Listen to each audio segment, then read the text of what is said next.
पण बऱ्याच वेळा सासवडला आता माऊलींची पालखी जाते. हो, त्या पालखीच्या निमित्ताने तुम्ही दरवर्षी रांगोळी प्रदर्शन ठेवता. ते कन्या शाळा असेल, पुरंदर हायस्कूल असेल. बरोबर. त्या निमित्ताने सासवडकर असेल किंवा वारकऱ्यांना ते प्रदर्शनं पहिले चित्रांची असायची, आता रांगोळीचे असतात. मग ही संकल्पना तुम्हाला कशी सुचली आणि त्यातून वारकऱ्यांचे असे काही हावभाव पाहायला मिळतात किंवा असा अनुभव चांगला की अरे यार, ते मी प्रदर्शनाचं माझं हां, एक हां. सार्थक झालं.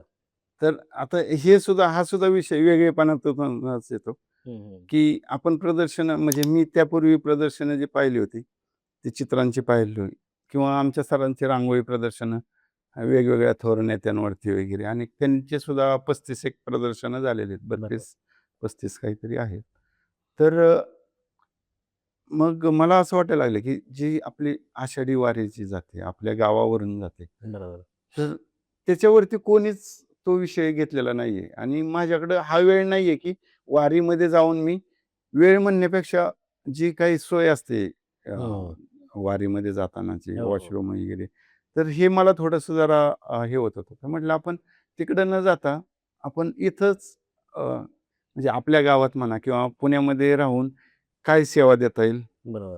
ह्या संकल्पनेतून मग ती की वारी दर्शनच आपण जी लोकं जात नाहीत वारीला, त्यांनी किमान आपलं एक रांगोळी प्रदर्शन पाहिलं तर आपण सुद्धा आळंदीवरून निघालो आणि पंढरपूरला जाऊन आलो तेवढ्या जे काही अर्ध्या तासामध्ये, बरोबर. 15-20 मिनिटामध्ये तो आनंद देण्याच्या प्रयत्नातून मी मग आळंदीतून निघालेली पालखी हं. आणि त्यातून वेगवेगळे प्रसंग जे खेळ म्हणजे असतील पुणे वगैरे असतील, घाटातला टप्पा हां, असेल. हां. असे वेगवेगळे महत्त्वाचे जे पॉइंट बरोबर. आहेत ते हे मांडत सगळे गेलो. तुमच्या आता चित्रातून नेहमी दिसतं. लहान मुलं, हो, हो, अ, एखादी आजी-आजोबा, त्या तुळशी घेतलेल्या महिला, हो, त्या मृदुंग, टाळ वाजवताना बेधुंद झालेले सगळे वारकरी हो. किंवा विठ्ठलाच्या वेगवेगळ्या हावमुद्रा किंवा बच्चनला पण तुम्ही बऱ्याच वेळा त्या वारकरी करून त्याच्यात हे बरोबर. केलेलं आहे.